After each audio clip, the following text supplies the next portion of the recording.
ऐसा कहा जाता है कि सरदार वल्लभ भाई पटेल कश्मीर को भी हैदराबाद की तरह ही बिना किसी शर्त के इंडिया में शामिल करना चाहते थे, लेकिन उस समय में पॉलिटिकल कंडीशन की वजह से ऐसा हो नहीं पाया। कश्मीर को छोड़कर बाकी सभी प्रिंसली स्टेट्स को इंडियन डोमिनियन में शामिल करने की प्रोसेस पूरी हो चुकी थी। इसके बाद बारी थी प्रिंसली स्टेट्स को उनकी नियरेस्ट स्टेट्स के साथ मर्ज करने की। फर्स्ट पार्ट में 216 प्रिंसली स्टेट्स को उन प्रांतों के साथ मर्ज कर दिया गया था जो जियोग्राफिकली कंपैटिबल थी। सेकेंड पार्ट में 61 प्रिंसली स्टेट्स को सेंट्रल एडमिनिस्ट्रेटिव एरिया में चेंज कर दिया गया था। थर्ड पार्ट में 261 प्रिंसली स्टेट्स को नए कंसोलिडेटेड यूनिट के रूप में यूनियन ऑफ स्टेट्स में बदल दिया गया था। इसके बाद जो सबसे बड़ा चैलेंज था वो था इन प्रिंसली स्टेट्स को कॉन्स्टिट्यूशनल फ्रेमवर्क के अकॉर्डिंग सुटेबल बनाना। पहले के दो ग्रुप खुद सारे स्पेशल राइट्स छोड़कर इंडियन डोमिनियन में शामिल होने के लिए तैयार हो गए थे। ऐसे में 336 प्रिंसली स्टेट्स में ज़्यादा प्रॉब्लम नहीं थी, लेकिन जो 216 प्रिंसली स्टेट्स बची थी उनकी कंडीशन थोड़ी अलग थी। इन्होंने डिफेंस, फॉरेन मिनिस्ट्री और कम्युनिकेशन के लिए हाँ कह दिया था और बाकी सब्जेक्ट्स इन स्टेट्स के डोमेन में थे। मर्ज होने के बाद इन प्रिंसली स्टेट्स को लगा कि इंडियन डोमिनियन से क्लोज कम्युनिकेशन ज़्यादा फायदेमंद होगा और इसके बाद इन सभी ने इंडियन प्रोविंसेस में शामिल होने के लिए साइन कर दिए थे। इंटीग्रेशन की प्रोसेस में इंडियन कॉन्स्टिट्यूशन एक्ट 1956 के रूप में सामने आया, जिसमें सभी प्रिंसली स्टेट्स ने अपना इंडिपेंडेंट एग्जिस्टेंस खो दिया था। 1971 में राजशाही व्यवस्था पूरी तरह खत्म हो गई थी। तत्कालीन प्राइम मिनिस्टर इंदिरा गांधी ने कॉन्स्टिट्यूशन में फॉर्मर रूलर्स को दिए गए प्रीवी पर्स और दूसरे स्पेशल राइट्स खत्म कर दिए थे। प्रीवी पर्स में रॉयल फैमिलीज को कुछ स्पेशल अमाउंट दिया जाता था। दोस्तों, हमने सभी प्रिंसली स्टेट्स के बारे में बात कर ली, लेकिन सबसे इम्पोर्टेंट है कश्मीर के इंडिया में मर्ज होने की कहानी। Royal princely state Jammu Kashmir geography के अनुसार 5 भागों में बटी हुई थी। सेंटर में कश्मीर घाटी, साउथ में निचली पहाड़ियों एवं खेती करने के लिए सुटेबल जमीन के साथ जम्मू, ईस्ट में ऊंचे पहाड़ों के साथ अक्साई, चीन को शामिल करता लद्दाख, नॉर्थ ईस्ट में गिलगित का बहुत ज्यादा ऊंचा इलाका और नॉर्थ में बाल्टिस्तान का एक और ऊंचा भाग। जम्मू के डोगरा राजपूतों के एक वंश ने 19th सेंचुरी में इन सभी एरिया को जोड़कर एक राज्य बनाया, जिसका फायदा महाराजा रंजीत सिंह की डेथ के बाद मिला। ब्रिटिश ईस्ट इंडिया कंपनी और डोगरा के एक एम्परर गुलाब सिंह ने 1846 में अमृतसर एग्रीमेंट के बाद Jammu Kashmir royal princely state बना दिया था।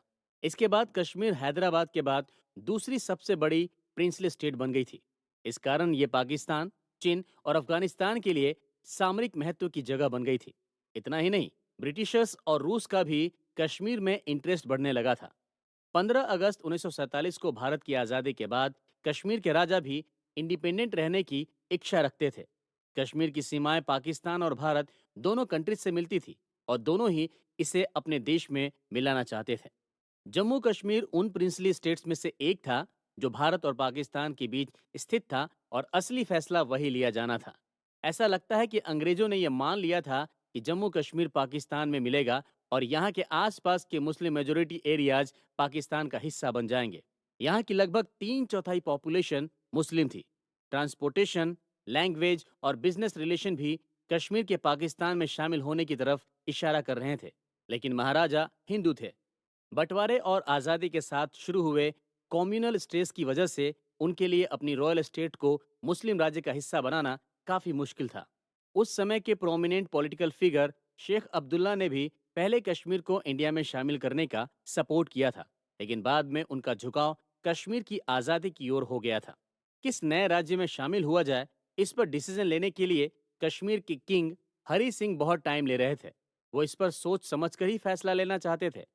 15 अगस्त 1947 को जब ब्रिटिश राज का अंत हुआ, ब्रिटिश और इंडियन ऑफिसर्स की काफ़ी कोशिशों के बावजूद हरी सिंह किसी फाइनल डिसीजन पर नहीं पहुंच सके थे। वहीं कश्मीर पर पाकिस्तान की नज़र तो थी ही। कश्मीर में मुस्लिम मेजोरिटी होने की वजह से जिन्ना सोचते थे कि कश्मीर पाकिस्तान का पार्ट बन जाएगा। 15 अगस्त 1947 को आज़ादी मिलने के कई हफ्तों बाद हरि सिंह ने अपनी प्रिंसली स्टेट को पाकिस्तान या इंडिया में शामिल करने की इच्छा नहीं जताई थी। तब पाकिस्तान ने पावर के दम पर जम्मू कश्मीर को कैप्चर करने की प्लानिंग स्टार्ट कर दी थी। पाकिस्तान ने महाराजा हरि सिंह से जम्मू कश्मीर को छीनने के लिए कबायलियों की एक फौज भेजने का फैसला किया था।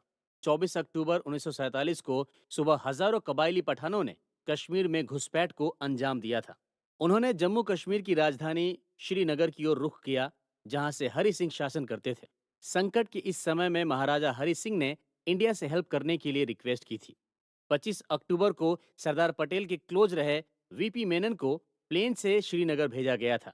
वीपी मेनन कश्मीर के भारत में शामिल करने के लिए हरि सिंह का अप्रूवल लेकर आ गए थे। 26 अक्टूबर को हरि सिंह और उनका दरबार भी जम्मू शिफ्ट हो गया था, ताकि अटैकर कबायलियों से सुरक्षित रह सके। मेनन के कश्मीर पहुंचने के बाद हरि सिंह से कश्मीर के इंडिया में शामिल होने की बात बिल्कुल कंफर्म हो गई थी। इंस्ट्रूमेंट ऑफ असेशन पर किंग हरि सिंह ने साइन कर दिए थे। इस तरह से जम्मू कश्मीर हमारे देश का हिस्सा बना था। Book a mission in Kashmir के राइटर एंड्रू वाइट हेड ने अपने एक आर्टिकल में लिखा था कि दुनिया के सबसे ज्यादा उलझे हुए विवादों में एक की जड़ में जो मर्जर ट्रीटी है, वो हिस्टोरिकली भी काफी इंपॉर्टेंस रखती है। साल 1947 में जिस मर्जर ट्रीटी के बेस पर जम्मू कश्मीर की प्रिंसली स्टेट इंडिया का पार्ट बन गई थी, उसमें सिर्फ 2 पेज थे और इसे खास तौर पर तैयार भी नहीं किया गया था। दिल्ली की होम मिनिस्ट्री ने एक फॉर्म तैयार किया था। इसमें खाली जगह छोड़ी गई थी, जिसमें रियासतों के नाम, उनके शासकों के नाम और तारीख भरे जाते थे। कई बार ये कहा जाता है कि कश्मीर के महाराजा ने इंस्ट्रूमेंट ऑफ असेशन पर साइन नहीं किए थे, लेकिन ये सच नहीं है।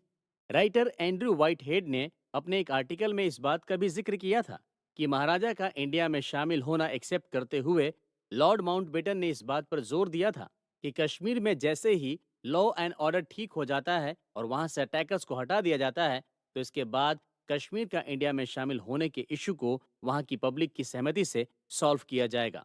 इसके कुछ दिनों के बाद आजाद भारत के first prime minister Jawaharlal Nehru और आगे बढ़ गए।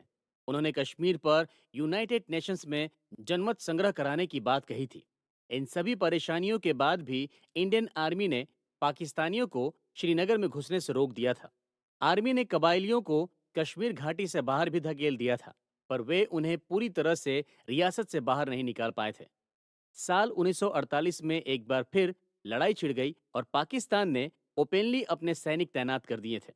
इंडिया पाकिस्तान आज़ाद होने के कुछ महीनों के अंदर ही कश्मीर के लिए एक दूसरे से लड़ रहे थे। सीज फायर ने कश्मीर को 2 हिस्सों में बांट दिया था। जिस जनमत संग्रह का भरोसा दिया गया था, वो कभी नहीं कराया गया।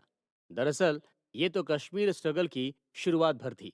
हमारे अगले एपिसोड में हम बात करेंगे कि कैसे कश्मीर में आर्टिकल 370 और सेक्शन 35A का जन्म हुआ और क्यों भारत का हिस्सा होने के बाद भी कश्मीर को स्पेशल स्टेट का दर्जा दिया गया था।